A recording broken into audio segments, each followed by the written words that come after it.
Nah, Pak. Susu enak ya berarti. Ojo ngono.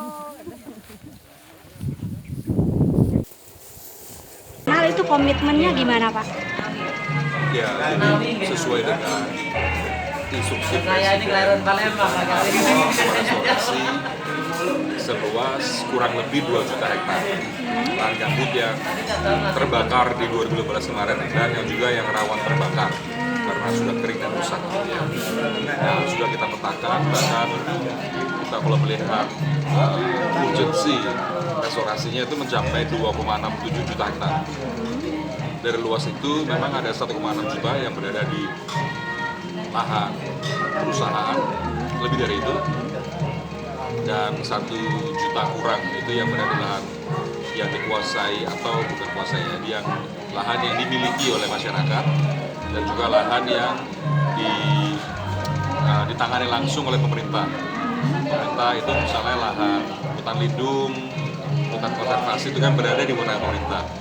Nah, dari 1 juta hektar kurang yang ditargetkan itu kita telah melakukan restorasi kurang lebih seluas 670.000 hektar. Itu dari tahun berapa sampai? Dari tahun 2016 sampai akhir 2018. Bapak Presiden di akhir 2019 atau di awal 2020 selama 4 tahun sudah berapa dari target ini sekarang kurang lebih 70% sudah tercapai. Masih ada 3% yang harus kita kejar.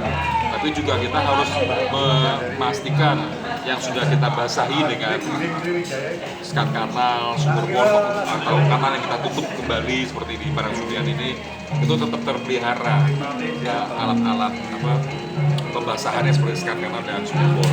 Jangan sampai di bangun tahun ini tahun depan rusaknya harus kita pelihara terus. Kalau untuk anggarannya sendiri dari 2016 sampai 2020 itu berapa? Anggaran total jadi Ya. dari 16, 17 sampai ini 1 triliun lebih dikit, mungkin 1,1 triliun gitu. Itu yang sudah digelontorkan. Itu yang sudah sampai 2019 ini. Oke. Dari Kalau DPR. kalau yang dianggarkan Pak sampai 2020 berapa Pak? Tahun depan akan diangkat lagi sekitar 300 miliar. Jadi total jadi kalau di dalam 5 tahun 1,4 triliun. Mungkin di samping itu kita juga mendapat kerjasama dengan mitra berupa negara sahabat. Dari Jepang ada, dari Australia ada, dari Korea ada, dari India, dari Amerika. Itu juga nilainya kurang lebih 1 triliun juga kurang lebih 1 triliun lebih sedikit. Nasi gambut ini apa Pak? Ya, jadi tentu satu kita harus akui keadaan gambut yang rusak ini ada yang sudah parah karena sudah lama dikeringkan dan panjang kanal mengeringkannya itu ada mungkin jutaan kilometer kalau kita tambah, kalau kita jumlahi. Jadi ini tantangan yang tidak ringan karena harus menutup atau bahkan mengganti arah kanal, itu butuh energi yang besar. Ini yang pertama. Yang kedua, juga sudah ada izin-izin yang dikeluarkan oleh pemerintah yang sah izinnya. Jadi kita harus membina para pemegang izin untuk sekarang mengelola lahan tentang perkebunan, hutan, tanamannya sesuai dengan kaidah-kaidah gambut, ekosistem gambut. Dan membutuhkan waktu juga bagi pemegang izin perusahaan ini untuk merubah manajemen mereka. Nah, yang ketiga, kita juga hadapi, kita mengerti masyarakat masih menggunakan api untuk membuka lahan. Nah, kita berlomba untuk mengenalkan teknologi membersihkan lahan tanpa menggunakan pembakaran. Nah, dan tidak mudah bagi petani yang sudah sehari-hari kerja dengan cara A mau berubah ke cara B, itu tidak mudah karena petani umumnya sih berjiwa konservatif. Untuk berubah itu mereka perlu melihat bukti. Karena bukti setahun tidak cukup, bikin data yang nakal ya masih banyak.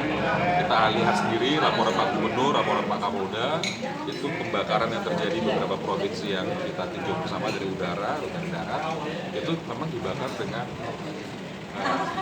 sistematis dan profesional.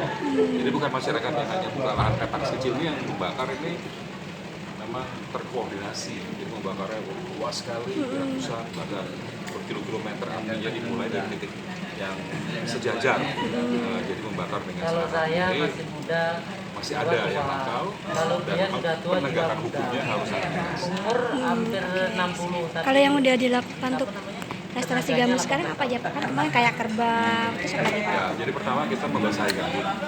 Membasahi gambut artinya menyetop saluran kanal yang mengeringkan. Dan selama ini gambut kadung dikeringkan untuk berbagai manfaat pertanian. Dan pengeringannya ada yang kebablasan. Kalau pengeringannya itu masih dijaga tata air, muka air gambut basahannya itu masih oke. Tapi banyak yang kebablasan. Nah, kita harus menutup yang kebablasan ini, merubah perilaku kebablasan menjadi tata kelola air yang seimbang. Itu yang pertama, jadi pembasahan, membasahi kembali, ngatur tata kelola air. Yang kedua, kita harus melakukan penanaman ulang. Yang sudah mulai naik, tapi kalau tidak ada tajuk matahari yang terik seperti kemarau ini, 3-4 bulan tidak hujan, itu penguapan juga sangat tinggi. Jadi harus diimbangi dengan ada tutupan tajuk sehingga penguapan bisa lebih rendah dan kelembaban dan tanah bertahan di gambut bisa selama mungkin selama musim kemarau. Kalau musim hujan sih nggak masalah, ada banyak air turun. Kalau musim kemarau ini susah. Nah, yang ketiga kita harus membantu kehidupan masyarakat, terutama petani atau masyarakat yang hidup di sekeliling lahan gambut, ekosistem gambut. Tidak bisa saja kita bekerja untuk memperbaiki ekosistem dan ekologi, tapi tidak memperhatikan kesejahteraan kehidupan ekonomi masyarakat. Nah, yang ketiga ini yang melakukan semacam kesepakatan dengan Popmas dan desa, bantuan sapi, kemudian ada yang penanaman jenis-jenis hortikultura yang memang cocok lahan gambut, tata kelolanya, ada yang kelapa, ada yang kopi, ada kerajinan tangan, untuk kemudian income tambahan untuk ibu-ibu. Ada juga coba lihat juga ekowisata bekerja sama dengan Taman Nasional, tapi pelaku wisatanya pokoknya ialah masyarakat. Jadi mendapat income tambahan dari kegiatan wisata.